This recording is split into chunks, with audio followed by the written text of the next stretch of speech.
వేదిక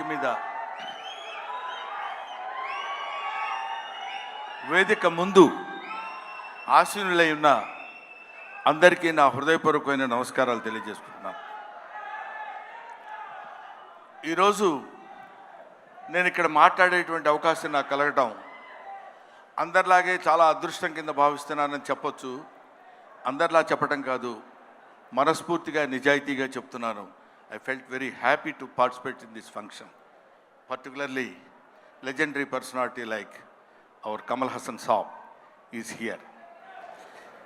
కమల్ హాసన్ సార్ గురించి మాట్లాడటం కోసం, ఎందుకంటే కొంతమంది గురించి ఎన్నిసార్లు మాట్లాడినా ఎంత మాట్లాడినా ఇంకా మిగిలిపోతూనే ఉంటుంది. అందులో కమల్ హాసన్ గారు ఒకరు. కమల్ హాసన్ గారు ఏజ్ ఎంతో నాకు తెలియదు కానండి, నేను చదువుకునే రోజుల నుంచి కమల్ హాసన్ గారిని చూస్తూనే ఉన్నా. సాగర్ సంగమం చాలాసార్లు చూశా. సాగర్ సంగమం చూసినప్పుడు కూడా ఆయన సాగర్ సంగమంలో ఆయన నటించిన విధానం చూస్తే నేను అదే చెప్తున్నాను, మొన్న చెన్నైలో కూడా అదే చెప్పాను, every inch of his body contains perform. ఆయన శరీరం మొత్తం ఎక్కడ ఏ పార్ట్ ఎలా యాక్ట్ చేయమంటే అంతవరకే యాక్ట్ చేయగలిగినటువంటి, ఆ పార్ట్ని అంతవరకే యాక్ట్ చేయగలిగించే కెపాసిటీ ఉన్న artist, not only in south India, not only in India, in the universe. ఇది ఆయన ఎదురుగా ఉన్నారు కాబట్టి అతిశయోక్తిగా చెప్పవలసిన అవసరం కానీ అగత్యం కానీ నాకు లేదనుకుంటున్నాను. ఒక తాజ్మహల్ అందంగా ఉందని చెప్పడానికి చెప్పకుండా ఉంటే కుయుక్తులైనటువంటి కుసంస్కారం అవుతుంది. తాజ్మహల్ కనబడుతుంది అనుకోండి, బా ఎంత బాగుందండి అంటాం, అనాలి. ఈఫిల్ టవర్ ఉందనుకోండి, బా ఎంత హైట్ ఉందండి అనాలి. కమల్ హాసన్ ఉన్నారనుకోండి, ఆయన చాలా గొప్ప ఆర్టిస్ట్ అని అని తీరాలి. You have to. ఆయన ఎవడైనా ఆర్టిస్ట్ లాంటి వాళ్ళు ఎప్పుడైనా ఉంటే, ఎప్పటికైనా జీవితంలో ఒక్కసారైనా కమల్ హాసన్ లాంటి క్యారెక్టర్స్ ఏదైనా ఒకటి చెయ్యాలనిపించాలి. మొన్న నేను అక్కడ మాట్లాడుతున్నప్పుడు, చాలామంది మాట్లాడుతున్నప్పుడు విన్నాను. ఇంతకుముందు ఎవరెవరు ఏం మాట్లాడారో నాకు తెలియదు. ఆయన మేకప్ చేసుకోవడానికి ఎంత టైం తీసుకుంటారో తెలుసండి. 6 hours 7 hours కూర్చుని ఇలా టచ్ చేస్తే ఆ పెయిన్ వచ్చేసి అంత ఇబ్బంది పడుతూ అంత టైం తీసుకుని ఆయన యాక్ట్ చేస్తారంటే, ఆయన ఆ క్యారెక్టర్కి తీసుకునే 6 గంటలు 5 గంటలు కాదు, పుట్టిన దగ్గర నుంచి ఇప్పటి వరకు ఆయన మేకప్ వేసుకుంటూనే ఉంటారు. ఆయన జీవితాన్ని తెరకి, నటనకి, ఇండియన్ స్క్రీన్కి అందించినటువంటి వ్యక్తి.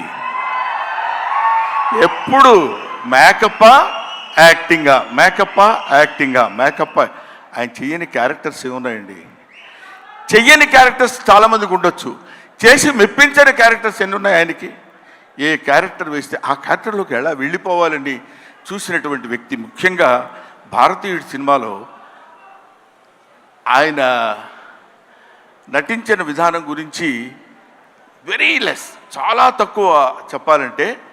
కోర్స్ ఆయన అంత అద్భుతంగా ఆయన దగ్గర నుంచి నటన రాబట్టగలిగినటువంటి దర్శకుడు ఉంటాడు.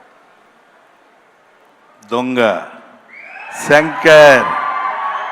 నిజంగా శంకరుడికి ఇంకో పేరేంటంటే నటరాజ్ అని శంకరుడు అని పిలుస్తారు. నటనని ఎంతవరకు ఎవరి దగ్గర నుంచి ఎలా ఎక్స్ట్రాక్ట్ చేయాలనేటువంటి వ్యక్తి ఉన్నటువంటి టాలెంటెడ్ డైరెక్టర్స్ ఉన్నటువంటి వెరీ ఫ్యూ ఇండియన్ డైరెక్టర్స్లో నాకు తెలిసి శంకర్ గారు ఒకరు. అటువంటి వీళ్ళు ముఖ్యంగా మన సిద్ధార్థ్తో కలిసి నేను చాలా సినిమాల్లో యాక్ట్ చేశాను. రకుల్ ప్రీత్తో చేశాను, ఎస్ఏ సూర్య గారి డైరెక్షన్లో చేశాను, ఈయన సంపత్ గాంధీ గారి డైరెక్షన్లో చేశాను. వీళ్ళందరితో కలిసి యాక్ట్ చేశానని చెప్పుకోవడానికి చాలా ఆనందంగా ఉంటుంది. కానీ కమల్ హాసన్ గారితో కూడా కలిసి యాక్ట్ చేశానని చెప్పడానికి I felt very happy. We all proud to say that we are all the contemporaries of Kamal Haasan. ఆయన ఉన్నప్పుడు మనం ఉన్నాం, ఆయన మాట్లాడుతున్నప్పుడు మనం మాట్లాడాం.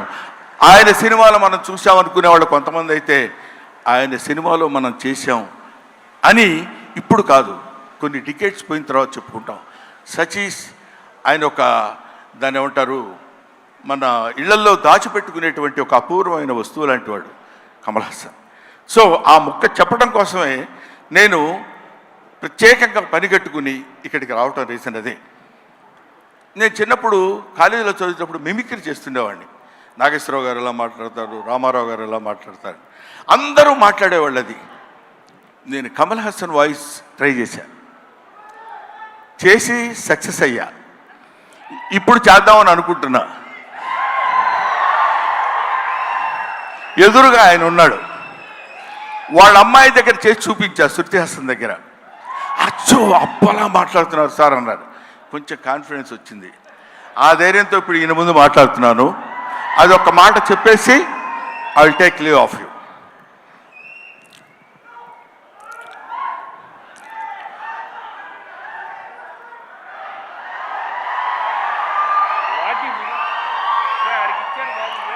అందరికీ నమస్కారాలు. ఈరోజు నేను భారతీయ నృత్యంలో యాక్ట్ చేశాను. ఇండియా #1 బాగా హిట్ చేశారు, అందరికీ తెలుసు. ఈ సినిమా అంతకంటే ఎక్కువ కష్టపడ్డాను. మన సౌత్ ఇండియన్స్ అందరూ నన్నంతో ఆశీర్వదించారు, అభినందించారు. I'm so happy to. నాకు మాటలు ఎక్కువ రావటం లేదు, ఎందుకంటే సంతోషంగా ఉంది. మనసంతా చాలా హ్యాపీగా ఉండి నేను ఎక్కువ మాట్లాడలేకపోతున్నాను. కానీ ఈ సినిమాను మీరు అందరూ సక్సెస్ చేస్తే నేను I will be happy. Always your Kamal Haasan. Thank you very much. Kamal Haasan గారు మైక్ ఇచ్చేసి వెళ్ళండి. సారీ బ్రహ్మన్, ఇన్సూరెన్స్ ప్రీమియం కూడా కట్టలేదు ఈ మధ్య. Thank you so much. That was our హాస్య బ్రహ్మానందం గారు. Thank you very much. Kamal Haasan గారిని అలా దింపేశారు. కమల్ హాసన్ గారి ఫంక్షన్లో ఉంటే ఏం మాట్లాడతారో చెప్పేశారు. ఇప్పుడు కమల్ హాసన్ గారి మాటలు మనం విననున్నాము.